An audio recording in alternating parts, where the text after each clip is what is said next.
ओम नमः शिवाय। श्री शिवाय नमस्तुभ्यम। श्री आदिशक्ति पार्वती माताए नमः।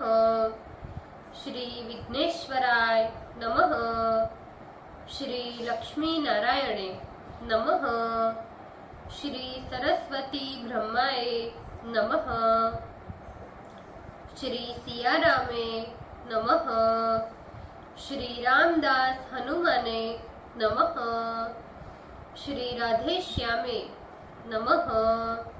हे शिवजी, તમારી કૃપાથી હું આ શિવ પુરાણ વાંચી રહી છું અને મારી મમ્મી, બેન અને તમામ શ્રોતા શિવ પુરાણ સાંભળી રહ્યા છે। અમે બધા શિવ પુરાણનું જ્ઞાન પ્રાપ્ત કરી શકીએ એટલી શક્તિ પ્રદાન કરજો અને શિવ પુરાણનું તેજ સહી શકીએ એટલી ક્ષમતા પ્રદાન કરજો। हे विघ्नेश्वर गणपति बाप्पा, तमे शिव पुराणना वंचनमा आवता तमाम विघ्न हरजो। हे कृष्ण मनोहारिणी राधाजी, हे श्याम सुंदर, हे सिया रामजी, हे रामदास हनुमानजी, तमे शिव पुराण सांभळवा जरूर पधारजो अने मारा हृदयमां स्थान ग्रहण करजो। ओम नमः शिवाय। श्री शिवाय नमस्तुभ्यम। पंचम संहिता अष्टचत्वारिशोम अध्याय, पेज नंबर 1526। युद्ध में सरस्वती द्वारा सेना सहित शुंभ निशुंभ का वध। राजा सूरथ बोले, हे महर्षि, देवी के द्वारा धूम्राक्ष, चंड मुंड एवं रक्त बीज के मारे जाने पर देवताओं के शत्रु शुंभ दैत्य ने फिर क्या किया? जगत कारण भूता देवी के पाप नाशक चरित्रों को मुझे सुनने की इच्छा है, अतः कहिए। ऋषि बोले, हे राजन, महापराक्रमी दैत्यराज शुंभ ने पूर्वोक्त दैत्य वरों के मारे जाने का समाचार सुन संग्राम का नाम लेते ही मदोत्पन्न हो जाने वाले अपने विशेष सैनिकों को आज्ञा दी। मेरी आज्ञा से असुर वंश उत्पन्न कालकेय, मौर्य एवं दह्यद नाम वाले सभी असुर एवं अन्य और असुर भी एक साथ मिलकर युद्ध के लिए प्रस्थान करें। उन दैत्यों को इस प्रकार की आज्ञा देकर शुंभ एवं निशुंभ भी रथ पर सवार हो युद्ध के लिए चल पड़े। इधर उनके पीछे पीछे विनष्ट हर्षित हो उठे और पतंगों जैसी सेना भी सन्नग्ध हो चल पड़ी। उस समय मृदंग, मर्दल, भेरी, डिंडीम, झरझर एवं आनक आदि बाजे युद्ध में बजने लगे, जिससे असुर योद्धा हर्षित हो गए और कादर भागने लगे। कवच धारण किए हुए पाप मूर्ति समस्त राक्षस अपने अपने अस्त्र शस्त्र लेकर विजय की इच्छा से एक दूसरे को ललकारते हुए युद्ध भूमि में पहुंचे। कोई हाथी पर और घोड़े पर सवार था, कोई रथ पर एवं कोई पैदल ही था। इस प्रकार समस्त असुर अपने और पराये को न देखते हुए शुंभ के साथ प्रसन्न हो इधर उधर घूमने लगे। उस समय असुरों के बंदूकों की ध्वनि से देवता कंपित हो उठे। सारा आकाश मंडल अंधकार से आच्छन्न हो गया, जिससे सूर्य का रथ स्थल भी दिखाई नहीं देता था। समस्त रथ स्थली महामानी जियाभिलाषी करोड़ों राक्षसों से भर उठी। कोई रथ पर, कोई हाथी पर और कोई पैदल था। काले पर्वत के समान डील डोल वाले हाथी चिंघाड़ने लगे। क्षुद्र पर्वतों के समान ऊंट बलबलाने लगे। उत्तम देश में उत्पन्न हुई आभूषण भूषित कंठ वाले और तीव्र गति वाले अश्व हिनहिनाने लगे। और हाथियों के मस्तक पर अपना पैर रखकर आकाशगामी पक्षियों के समान ऊपर की ओर उड़ने लगे। अपने शत्रुओं की सेना को इस प्रकार सुसज्जित देख अंबिका ने अपना धनुष धारण किया और शत्रुओं को सालने वाला अपने घंटे से शब्द किया। इधर सिंह भी अपनी सटाओं को कांपता हुआ गर्जना करने लगा।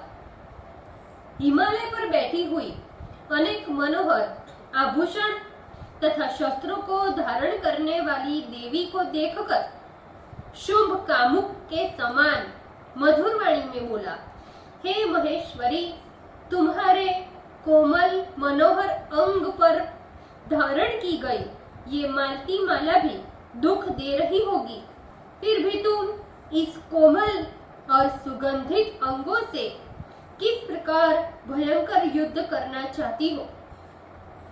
इतना कहकर वह दैत्यराज मौन हो गया।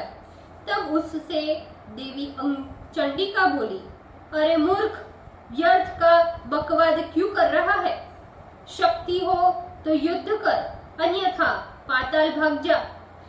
देवी की बात सुनते ही अत्यंत रुष्ट हुआ महारथी वह दैत्य युद्ध में अद्भुत बाणों की ऐसे वर्षा करने लगा जिस प्रकार मेघ वर्षा काल में जल की वर्षा करते हैं।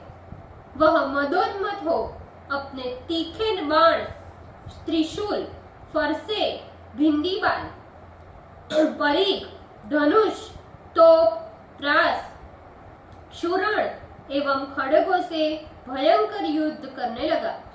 युद्ध में बड़े बड़े हाथी मस्तकों के कट जाने से काले पर्वतों के समान गिरने लगे।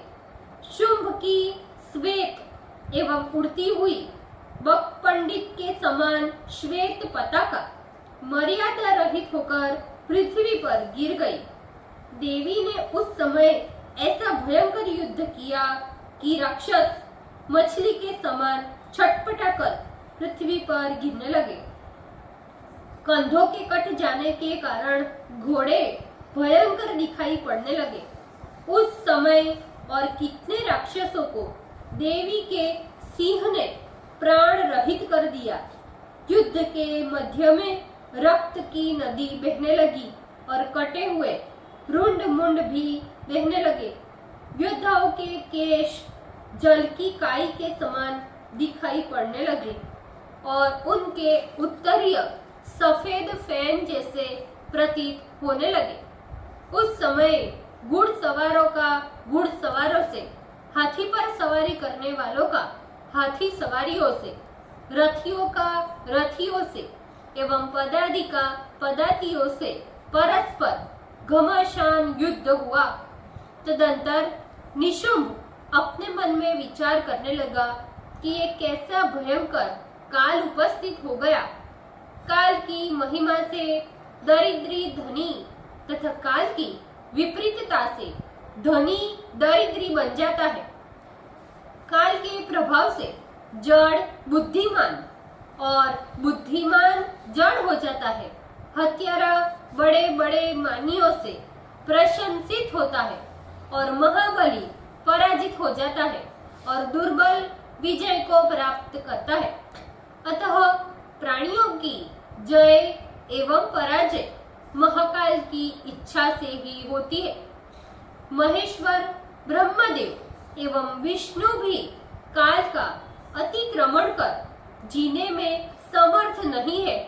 युद्ध में वीर पुरुष शत्रु के सामने जाकर भागना उचित नहीं समझते, किंतु जब इसने मेरी सारी सेना नष्ट कर दी तो इससे युद्ध में विजय की आशा भी किस प्रकार करूं? ये कोई सामान्य स्त्री नहीं है, निश्चय ही पुराण पुरती प्रकृति शिवा पराम्बा है, जो देवताओं का कार्य सिद्ध करने के लिए एवं दैत्य सेना के विनाश के लिए ही अवतरित हुई है। युद्ध रस का आस्वादन करने वाले वीरों ने स्त्री द्वारा किए गए वध को निंदित बताया है।